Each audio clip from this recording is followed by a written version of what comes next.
I caught my wife cheating and she screamed, "At least he makes me feel alive." I calmly said, "Then live your best life." Then I packed her bags, called her a fair partner to pick her up, and changed the locks within 2 hours. When he refused to let her move in, I, 37 male, flew home early from a work trip because my connecting flight got canceled. Managed to grab an earlier direct flight, figured I'd surprise my wife with takeout and an extra night together. Surprised her all right. Walked into my living room to find her sprawled on the couch, wine bottle half empty, FaceTiming someone while giggling like a teenager. The kind of giggling I hadn't heard directed at me in probably a year. "God, I wish you were here instead," she was saying to her screen. Cleared my throat. She literally jumped and almost yeeted her phone across the room. "You're home. Early. Why are you early? Flight got rescheduled. Who's that?" She angled the phone away from me. "Nobody. Just book club stuff." Book club. The book club met every other week. Not daily video calls that required wine and her good push-up bra. "Let me see the phone. It's just a friend." God, why are you being weird? I wasn't the jealous type. Never had been. 8 years of marriage, I'd never checked her phone, never questioned girls' nights. Nothing. But the way she was clutching that phone like it contained nuclear launch codes. Walked over before she could stop me and looked at the screen. Some younger guy, shirt open, clearly in a bedroom. He saw me and his face went white before he hung up instantly. Okay, so that's not book club. My wife stood up fast, wobbling. Day drinking and lying, fantastic combo. Before you jump to conclusions. How long? It's really not what it looks like. How long have you been sleeping with him? She froze, bit her lip, looked everywhere except at me. A few months. How many is a few? Does it matter? Yeah, actually, it does. She poured herself more wine with shaking hands. 4 months. But it's not serious. It's nothing. 4 months. While I'd been working 80-hour weeks at the firm, while I'd been planning our anniversary trip, while I'd been paying her car note because she was between projects. What's his name? That's not important. It is if I'm calling him to come get me. Her head snapped up. What? Something just clicked off in my brain, like a light switch. I'd spent 8 years with this woman, paid off her $34,000 in credit card debt, supported her through 3 different career transitions, dealt with her mother treating me like I wasn't good enough, and she'd spent 4 months screwing some guy who hangs out on FaceTime in his bedroom in the middle of the afternoon. You heard me. Call him. Tell him to come get you. Baby, no. Stop. Let's just talk about this. She reached for my arm. I stepped back. Nothing to talk about. You want him. Go be with him. It was a mistake. I'll end it right now. I swear. Cool. Still leaving though. Started walking to the bedroom. She followed me, crying now. Real tears or wine tears, couldn't tell, didn't care.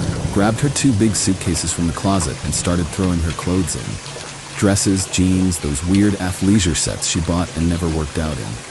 All of it. Please stop. Where am I supposed to go? His place probably, since you've been spending so much time thinking about him anyway. He's not my boyfriend. I stopped and looked at her. What is he then? She opened her mouth, closed it. Couldn't answer. Kept packing. Shoes, makeup, that expensive hairdryer I bought her for Christmas. Into the bags. She was full on sobbing now, snot and everything. Took me maybe half an hour to get most of her stuff together. Hauled both suitcases to the front door. She'd collapsed back on the couch, crying into a throw pillow. Give me his number.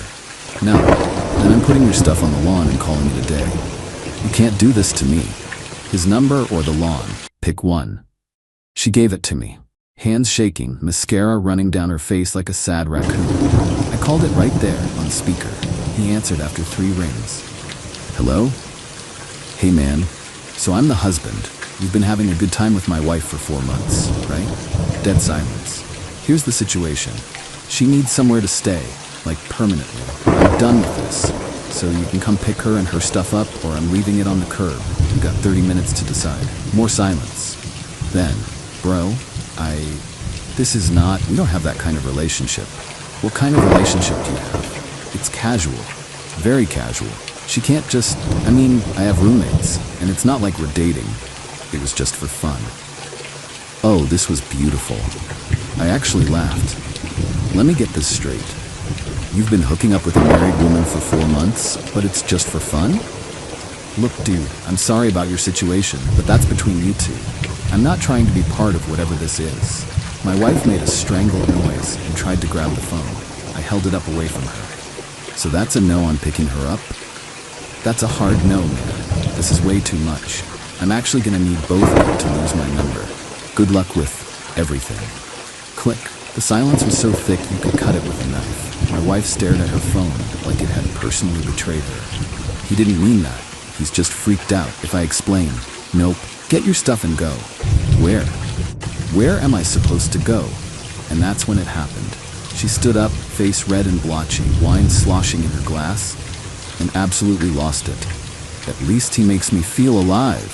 You're boring. You're always at work. I needed excitement. I needed more than this. Gestured around at our house, the house I'd bought, that I paid the mortgage on, that had her Pinterest perfect decorating that I'd funded. I looked at her, really looked at her, this person I'd promised forever to, who'd apparently decided 4 months ago that forever was negotiable if someone more exciting came along. Then go live your best life, I said. Walked to the garage, grabbed my toolbox, came back, started unscrewing the deadbolt on the front door. What are you doing? Changing the locks. You can't kick me out. I live here. You live here because I pay for it. The house is in my name. You remember? When we bought it, you said the mortgage would stress you out too much, so you wanted to keep things simple. Her face went pale. She'd forgotten about that. Had a new lock set I bought months ago during a sale. Never got around to installing. Perfect timing, honestly. She went from screaming to begging to silent to trying to call her affair partner over and over while I worked. He never answered. New lock was in before dinner time. Her bag's by the door. You can take your stuff now. I have nowhere to go. Sounds like a you problem. You had somewhere until about an hour ago. She tried her key in the new lock. Didn't work, obviously.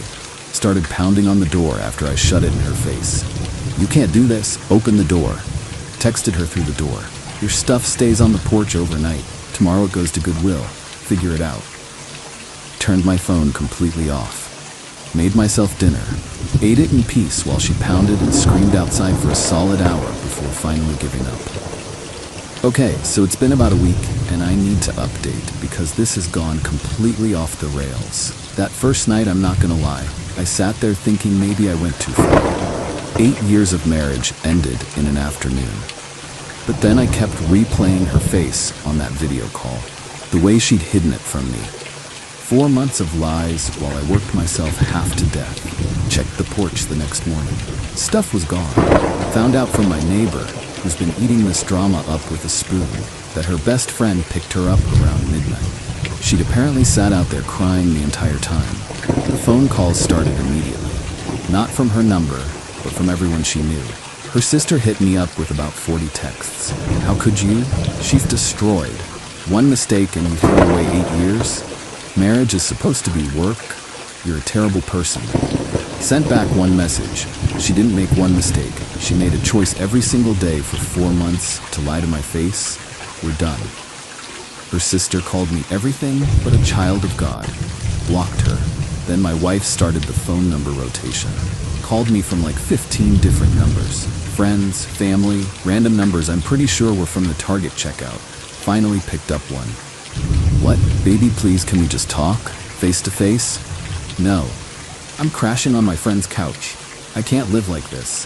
Should have thought of that before you decided being alive was more important than being faithful. You're being cruel. I made a mistake.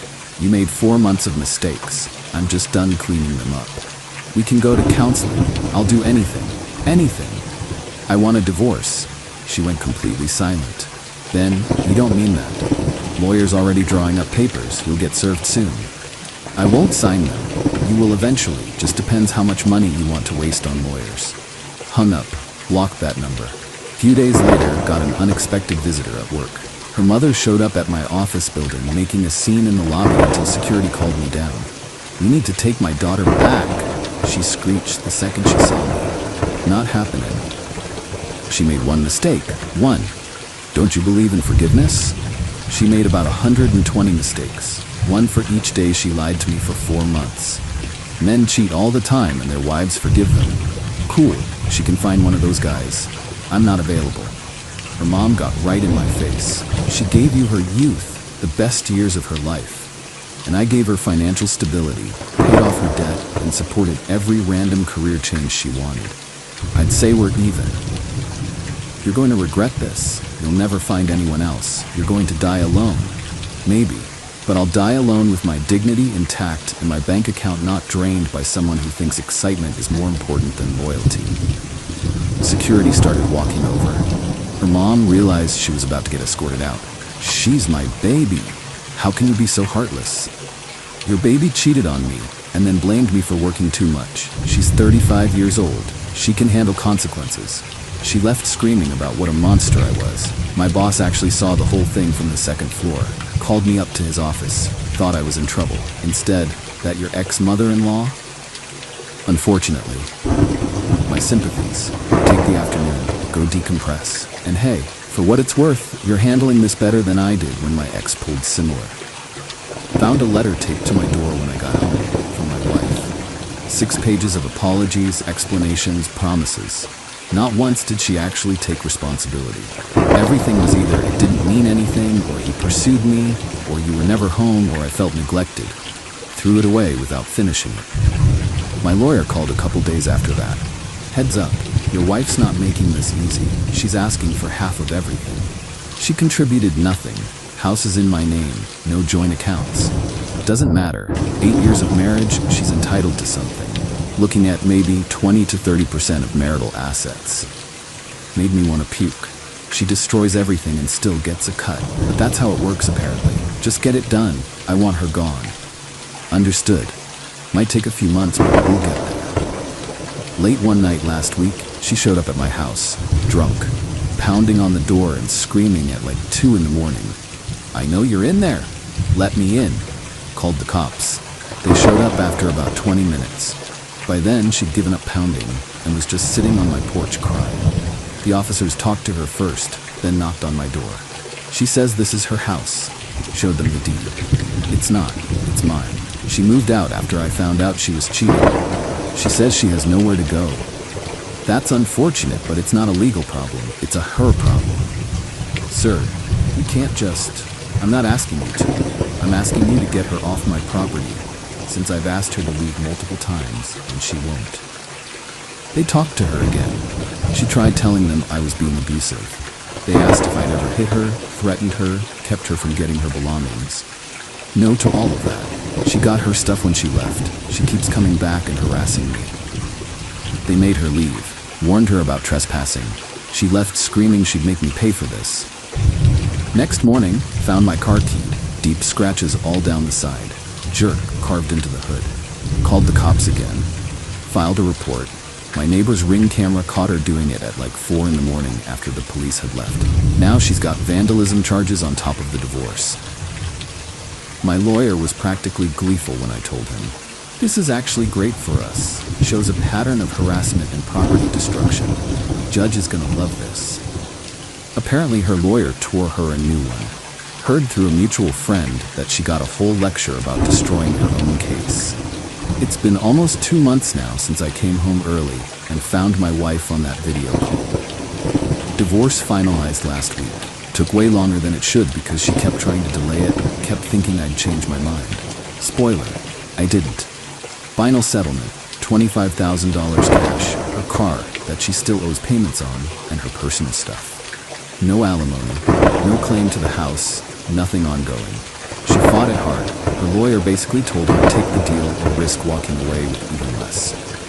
The vandalism charge, the documented harassment, the proven affair, the trying to manipulate the system, none of it made her look good. In the courtroom, she tried one last play, stood up and addressed the judge directly. "Your Honor, I made a terrible mistake. I want to work on my marriage. He won't even give me a chance to." Judge held up a hand. "Ma'am, your husband filed for dissolution based on adultery. You've damaged his property. You violated a no-contact order. This isn't about chances. This is about ending a marriage that's clearly over. Sign the papers." She signed them, sobbing the whole time, mascara everywhere like a goth clown. Outside the courthouse, she tried talking to me one more time. "I hope you're happy now." getting there. I lost everything because of you. You lost everything because you cheated. I just stopped catching you when you jumped. He doesn't even answer my calls anymore. I gave up my whole marriage for nothing. Yeah, that's rough. Do you even care that I'm struggling? Honest answer? Yeah, a little. You don't spend 8 years with someone and just flip a switch. But caring doesn't mean I have to fix it. It doesn't mean I have to set myself on fire to keep her warm. I care the same way I'd care about anyone going through a hard time. But I'm not responsible for fixing what you broke. She stared at me like she was finally getting it. That I wasn't coming back. That the crying and the showing up and the manipulation wasn't going to work. I really did love you, she said quietly. Maybe, but not enough to not cheat on you for 4 months. That was the last time we talked. So here's where everyone ended up. My ex-wife moved back in with her mother.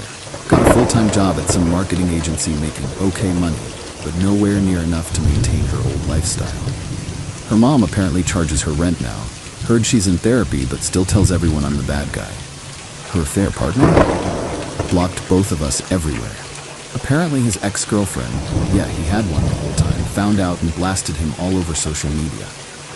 Last I heard, he moved to another state. My ex-mother-in-law still thinks I'm Satan incarnate. Sent me an email about how I destroyed her daughter.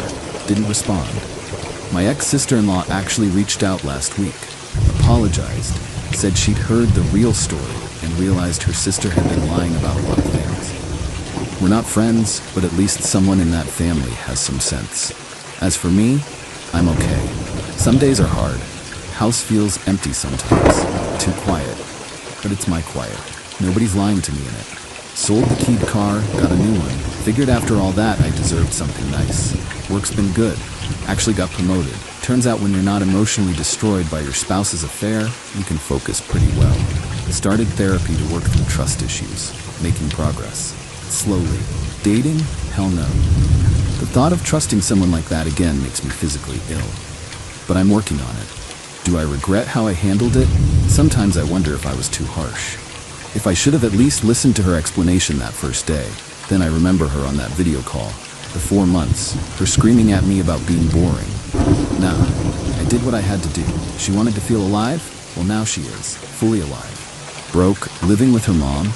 Working full-time for the first time in years. Dealing with real consequences. Can't get more alive than that. Me? I'm just rebuilding. Figuring out who I am without her. It's weird starting over at 37, but also kind of freeing in a way. The house is mine, my life is mine, my choices are mine. And honestly, right now, that's enough. To anyone going through something similar, trust your gut. When someone shows you who they are, believe them. And when they try to gaslight you into thinking you're crazy for seeing what's right in front of your face, that's when you know it's time to walk. Also, seriously, change your locks. Best $60 I ever spent. Thanks for letting me get this all out. Helped more than I expected. Time to close this chapter and see what's next.